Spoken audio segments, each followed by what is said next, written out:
देश आज़ाद हो गया, हमें जो है अंग्रेज इतना हमारे खिलाफ नहीं था, हम अंग्रेज को नहीं मानते जितना ये काले अंग्रेज है ना हमारे भारत के। जब देश की आज़ादी होगी, अपर कास्ट के लोग इनके अंदर है ये जातिवाद की भावना है, ये चाहते हैं कि भाई ये लोग हमारे गुलाम बने रहे, इसलिए उन्होंने हरिजन का नाम दिया गांधी ने। हरिजन क्या होता? भारत में जाति प्रथा है, अब वो ख़त्म नहीं हो सकती।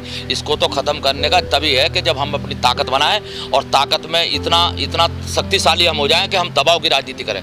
आज जो लोग 1% आधा % देश के अंदर रह रहे हैं, वो दबाव बना के पॉलिटिक्स करते हैं। वो 80% 90% प्रशासन में उनकी भागीदारी है। हमारी क्यों नहीं है कि हमारी एकता नहीं है? हमारी एकता का लाभ उठाते हैं वो लोग।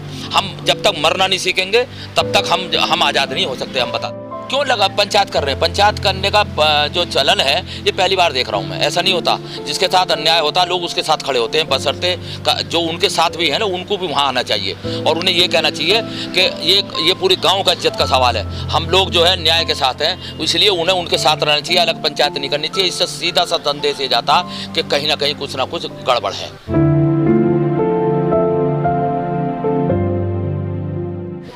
अशोक संजी, जो बीजेपी की सरकार चल रही है पूरे देश में, राज्य में भी चल रही है, लेकिन जो दलितों पर अत्याचार बढ़ते जा रहे हैं, इसको आप किस तरह से देखते हैं? आप बीजेपी में हैं। देखिए, ऐसा है कि कोई भी सरकार मानवता के नाम पर जो इस तरह के जो है उसका कोई रोल तो उसमें होता नहीं।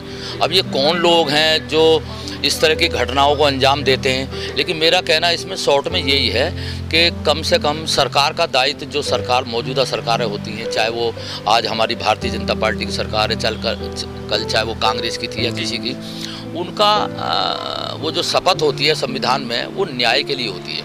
किसी के साथ भी हो, चाहे वो हमारे समाज के साथ हो चाहे किसी भी, न्याय दिलाना सरकार का प्राथमिकता में रहना चाहिए। बस मेरा कहना ये है। लेकिन जो सर बीजेपी के सांसद अनंत हेगड़े जी, वो तो कहते हैं कि हम संविधान बदलने आए हैं। ऐसा है, देखिए, ये व्यक्तिगत उनके अपने विचार हो सकते हैं। किसी की मजाल है जो संविधान बदल देगा, या इतना बड़ा जो वर्ग है वो क्या चूड़ियाँ पहन के बैठा है?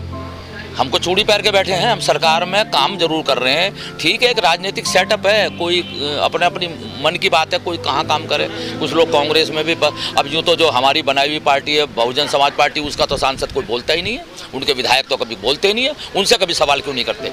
उनसे भी तो सवाल करने चाहिए। सर, आपने भी कहा कि हमको चूड़ियाँ पहन के बैठे हैं, लेकिन जो 131 दलित सांसद हैं हमारे देश में, जो दलितों की उनको अधिकारों की बात करनी चाहिए, जब दलितों पर अत्याचार होता है तो वो कहीं भी नजर नहीं आते हैं। इसमें भी समाज की कमजोरी है। समाज जो है उन लोगों को चुन के नहीं भेजता जो लोग उनकी आवाज़ बनते हैं। उनके साथ यही होता है कि लोग जो है पार्टी लेवल पर वोट डालते हैं। अगर आपके अंदर हिम्मत हो तो आप निर्दलीय जिताइए, तय कर लीजिए। अब बाबा साहब ने वो जो पूना पैक्ट के अंदर जो हुआ हमारे साथ, जब हमें पृथक उसकी वोट का अधिकार की जो बात बाबा साहब ने की थी, तो तब परिस्थितियां दूसरी थी। बाबा साहब झुक के सिर्फ इसी बात के ऊपर, और नहीं अगर ये हमें अधिकार मिल गया होता कि भाई जो हमारे सांसद है वो दलित ही चुनेंगे, तो शायद ऐसे लोग चुन के न जाते। उनकी मजबूरियाँ हैं, उन्हें टिकट, उनके पर्सनल स्वार्थ है। मेरा स्वार्थ तो कुछ भी नहीं है, मैं तो बोलता हूँ बराबर। मैं भारतीय जनता पार्टी के अंदर रह के बोलता हूँ, मेरे साथ पूरी यूनिट मेरे खिलाफ रहती है भारतीय जनता पार्टी की। वो कहते हैं यार ये गरीबों की बात उठाता है, हमें कंट्रोवर्सी, मतलब उनको जवाबदेही मुश्किल हो जाती है। गालियाबाद के सांसद है, मैं 25 साल से रेहड़ी पटरी वालों की मैं आवाज़ बना हुआ हूँ, मैं उनके लिए आवाज़ उठाता हूँ। वो लोग नाराज़ रहते हैं तो मैं उनके नाराज़गी से काम थोड़ी बंद कर दूंगा। लेकिन जो दलित सांसद है बीजेपी में, वे कोई आवाज़ उठा रहे सर आजकल? उठाते हैं, ऐसी बात नहीं है। अभी हमारे माननीय दुष्यंत जी जो है राज्यसभा में गए हरियाणा से।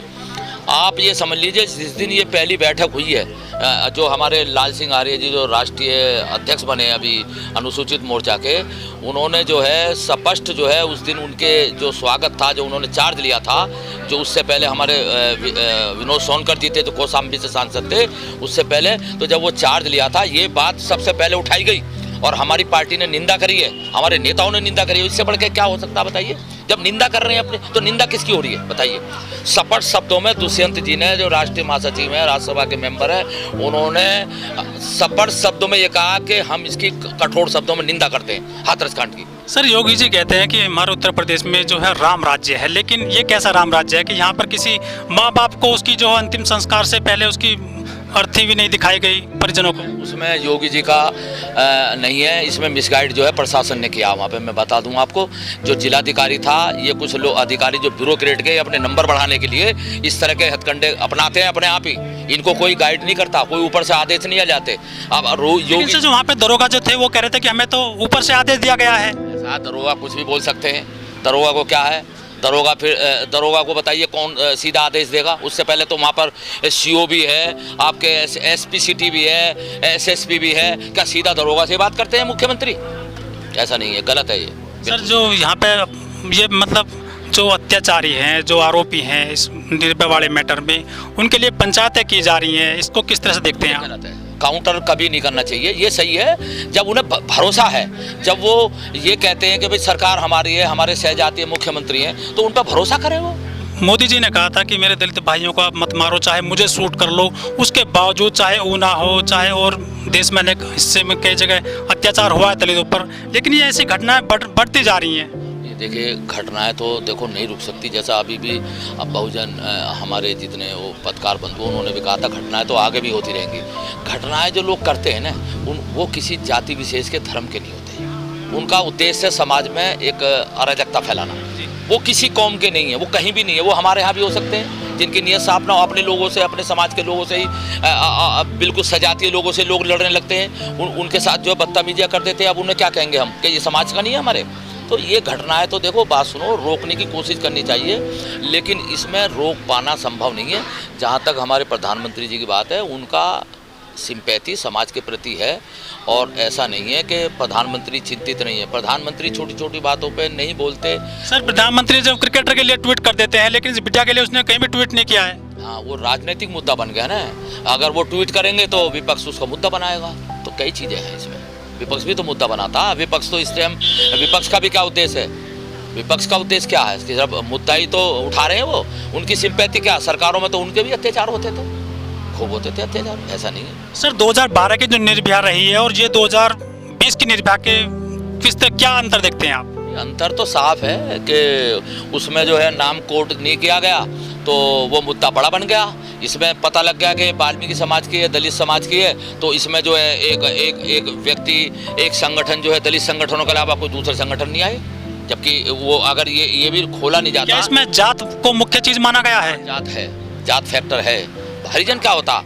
हरिजन को इंसान का नाम है, वो कहते हैं हरिजन। उसकी तो व्याख्या खूब काशीराम साहब ने भी कर दी है, बहुत हमारे महापुरुष उन्होंने साफ साफ कर दी है। लेकिन जब तक इसका सीधा लबोलवाब ये है कि जब तक हम एक नहीं होंगे, संगठित नहीं होंगे, चाहे वो किसी स्तर पर हम कहें वाल्मीकि अलग हो जाए, कोई बात नहीं, लेकिन इनसे हटे तो सही। जो वो काम कर रहे हैं, क्या जरूरी है उनको वो ये काम करना? मेलट होना कोई जरूरी है? मैं तो समझता नहीं है। आप भागीदारी मांगे ना, सत्ता में कॉमन मिनिमम प्रोग्राम में सत्ता में भागीदारी से अपनी जात के, अपने मान के सम्मान के लिए लोग वो समझौता करते हैं और उनकी ताकत बनती है। हमारी ताकत क्यों नहीं बनती? हम एक दूसरे की टांग खींचते हैं। हमें ताकत बनानी पड़ेगी, और हमें ये भी देखना पड़ेगा हमारे समाज में कौन लोग काम कर रहे हैं, जो लोग बोलने वाले लोग हैं। यहाँ क्या है, यहाँ पार्टियों की बात आती है, पार्टियों को चुन के भेज देते हैं, अपना आदमी तो चुनते नहीं है। जुझारू लोग चुनने पड़ेंगे भाई साहब।